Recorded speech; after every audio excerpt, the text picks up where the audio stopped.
The air conditioning in my Miami penthouse was set to 68 degrees, but a cold front just rolled in that had nothing to do with the weather. We were 4 weeks out from the wedding. Invitations were already printed with the $50,000 venue deposit long gone, and Chelsea, who was usually all sunshine and champagne, was sitting across my sleek white marble kitchen island, completely composed. It was the lack of drama in her voice that terrified me, the surgical precision of the words she used. "Elias, honey," she started, picking up a napkin and folding it into a perfect tiny square. "We just need to be realistic about our future. My attorney looked over the prenuptial draft you sent, and frankly, it's insulting.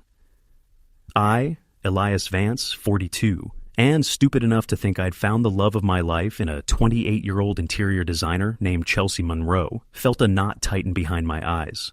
I had bought this Brickell penthouse 6 years before I met her, $2.5 million ocean-facing, the whole 9 yards. It was my trophy for 2 decades of grinding in private equity. Now, it was apparently an insult. She continued, her voice flat. The wedding is not happening until 2 things are finalized. 1, the deed to this condo is transferred into joint tenancy. And 2, my name is added as a 50% beneficiary to your non-retirement brokerage accounts. I need security, Elias. A marriage license is a piece of paper. A title is a guarantee. I didn't yell. I didn't even drop the expensive Syrah I was holding. That was the most human, non-literary thing I could do. Just stare at her, letting the silence stretch so thin you could hear the distant traffic noise 40 stories below. My mind wasn't racing. It went still, focused, like a sniper taking aim. I realized right then that the problem wasn't Chelsea. The problem was Lorraine, her mother, the woman who viewed every successful man as a life insurance policy wrapped in expensive tailoring. Lorraine had been whispering this garbage in her daughter's ear since the engagement ring was slipped on. Chelsea had given me 4 weeks, an entire month to sign, over essentially half my net worth. I wasn't going to argue about trust or love. That was wasted breath. I was going to address the real language they understood, legal and financial leverage. I pulled out my phone, bypassed Chelsea's stunned, expectant gaze, and dialed my business lawyer, Peter, who was probably having a quiet dinner in Coral Gables. "Peter, it's Elias. Yeah, look, scratch the prenup talks. We're pivoting. I need you to initiate a comprehensive asset protection audit and execute an immediate trust transfer of the Brickell property and all non-retirement accounts to the Vance Irrevocable Family Trust. No beneficiaries can be added, changed, or removed without my signed authorization and the consent of my 2 nephews, effective tonight. Also, I need a formal letter drafted tomorrow morning. It's for the mother of my fiancée, Lorraine Monroe. I'm going to need to serve her with an invoice for 18 months of fair market rent, minus the utilities Chelsea's been paying. We're going to frame the last year and a half as a terminated tenancy. Get it done. And Peter, cancel the Azure Ballroom booking. I want the $50,000 deposit transferred to a non-refundable, single-occupancy luxury sailing trip around the Galapagos next month. My ticket, just mine." I hung up, placing the phone gently on the marble. Chelsea's face, a second ago smug with anticipated victory, had gone the color of that expensive white marble. "Did you just talk to your lawyer about me?" she stammered, finally breaking her composure. "No, Chelsea," I said, leaning over the counter, my voice dangerously low. "I just protected my assets from the predatory financial ambush your mother has been engineering since we met. You gave me an ultimatum on my property. I'm giving you a legal reality check. The wedding is off. You have 1 month, your original deadline, to decide if you want to marry me or my trust fund. If you choose the former, you drop the demands and we revisit the prenup. If you choose the latter, the locks change on the 31st day, and you can explain to your mother why you just lost the security blanket she's been trying to weave." I walked straight to my office and locked the door, leaving her sitting alone with her folded napkin. The game was on. Our relationship, all 18 months of it, was great until the day she moved into the penthouse. Before that, she was fun, ambitious, and genuinely seemed to appreciate that I was a workaholic who still knew how to laugh. I was 40 then. She was 27. I was completely honest about my financial reality. Wealthy, but guarded after a disastrous first marriage where my ex-wife tried to walk away with my pension. I had a rock-solid will and a strong legal team. The trouble started not with Chelsea, but with Lorraine. Lorraine, a woman who wore designer labels with a permanent expression of someone who felt cheated by life, only ever spoke about 2 things: wealth and perceived slights. After I proposed with the 5-carat ring, the question started subtle. "Elias, dear, I just worry about Chelsea's security. It's so reckless not to put her name on the deed, just in case." I had politely deflected every time. stating that a comprehensive prenup, drafted by separate attorneys, was the only way to ensure fairness. Lorraine hated that word. She wanted ownership, not fairness. The ultimate confrontation that led to the demand wasn't even about money initially. We were discussing retirement plans when she offhandedly mentioned, "My mother says your trust is too complicated. It should just be us. We should be a partnership in everything now." The now was the giveaway. It was a test, a demand for proof of love measured only in signed deeds.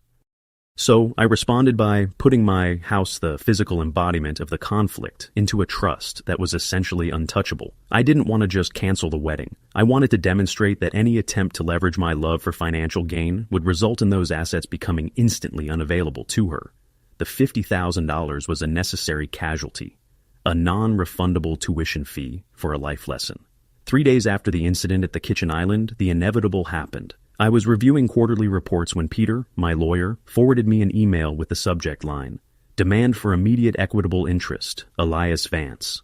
The letter was drafted by Lorraine's own second-rate attorney, and, just as I suspected, it wasn't about the wedding. It was a full-on legal assault. It claimed that because Chelsea had been cohabiting for 18 months, contributed to the apartment's design, her actual job, and had spent considerable time and emotional labor planning a lavish, costly wedding, she was entitled to immediate co-ownership of the penthouse, 75% of my liquid brokerage funds, and compensation for lost career earnings due to emotional distress. The total demand was staggering, not $1.2 million, but closer to $4 million in assets, all before we'd even said, "I do." It was an identical power play to her ultimatum, just dressed up with legal jargon. I laughed, a dry, bitter sound, and called Peter. "Send the trust documentation," I instructed. "They need to see the title is already gone.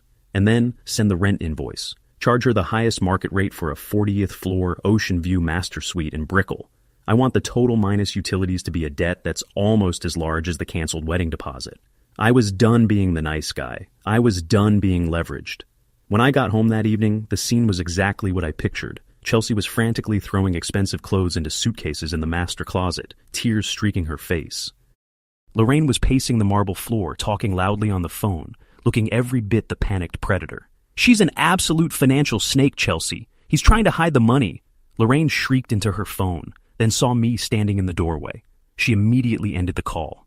"You coward," she spat, venom coating every word. "You use your financial power to abuse my daughter when all she asked for was basic security." I didn't let her finish. I took 3 steps into the room, calm and deliberate. "Lorraine, I suggest you lower your voice. You are standing in a private residence whose title is now safely within an irrevocable family trust. Your attempt to illegally seize my assets via your attorney was noted and countered. You have no legal standing here.